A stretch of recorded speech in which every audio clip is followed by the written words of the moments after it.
Everything.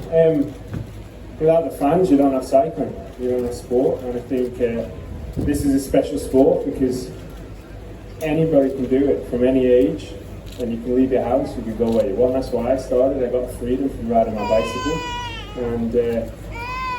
and so everybody can live absolutely every pedal right with you because they can ride the same roads, they can ride the same speed, and especially last year's in my career, I've absolutely felt that.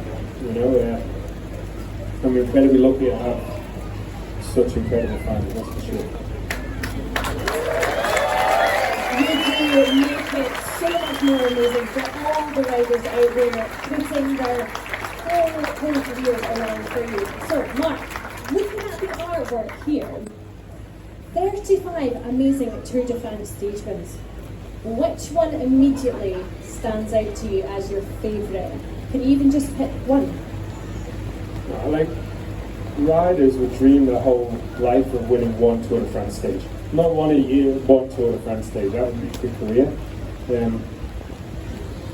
So I've been able to live that lifelong dream of winning one Tour de France stage 35 times, you know, and everyone feels the same, you know, from the first one to the very last. I think a special moment for me, however, was, I think, not just me, I think a lot of people here, was in 2012, and it wasn't necessarily me crossing line first. I was part of a Tour de France winning team, which I never thought I'd ever be part of. I think, knowing my confidence, I think people know that I thought I could win 35 Tour de France stages, but I never thought I'd be part of a team that would win the Tour. I was a sprinter, it never happened. And in 2012 I got the incredible opportunity to do that with Team Sky, and it wasn't just being part of the state of a Tour de France winning team, it was with my brother Brad, you know.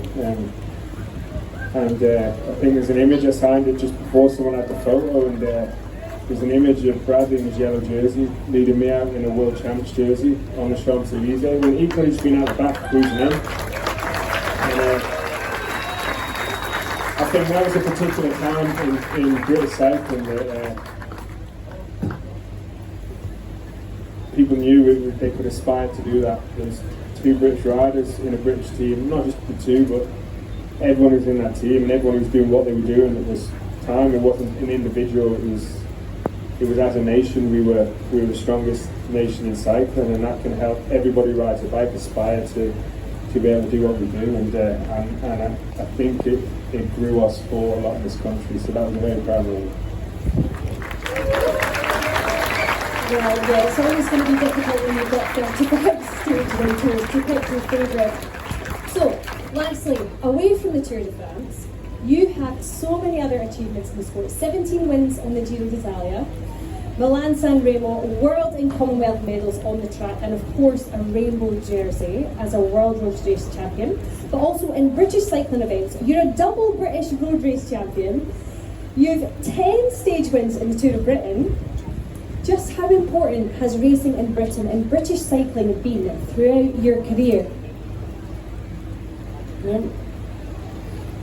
I love, first and foremost, not as important is but from a personal level, I love racing in Britain. Take away the professional side and you want to race on home road and things like that. Take that aside for now. The nature of our roads, of our terrain, of our weather,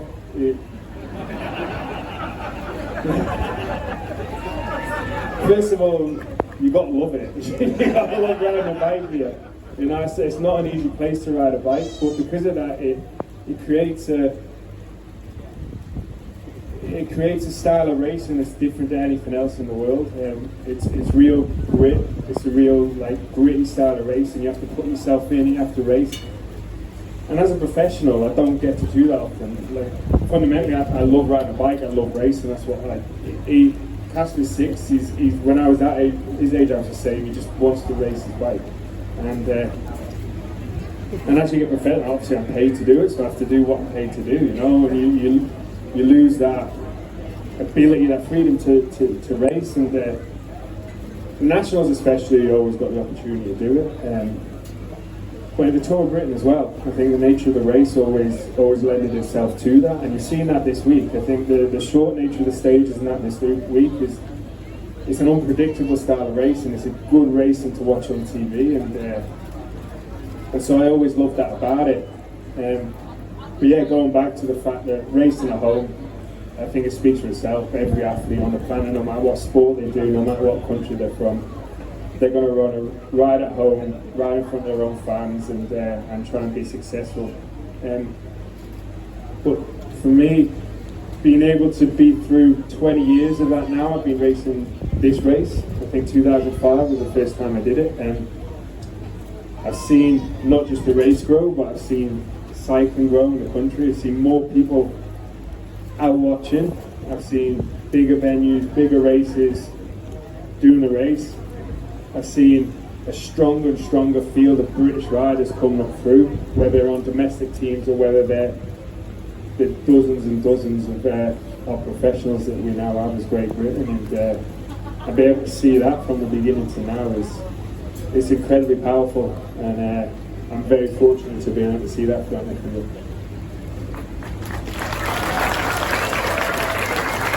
Well, thank you very much, Mark. So, ladies and gentlemen, one more final time, let's raise the roof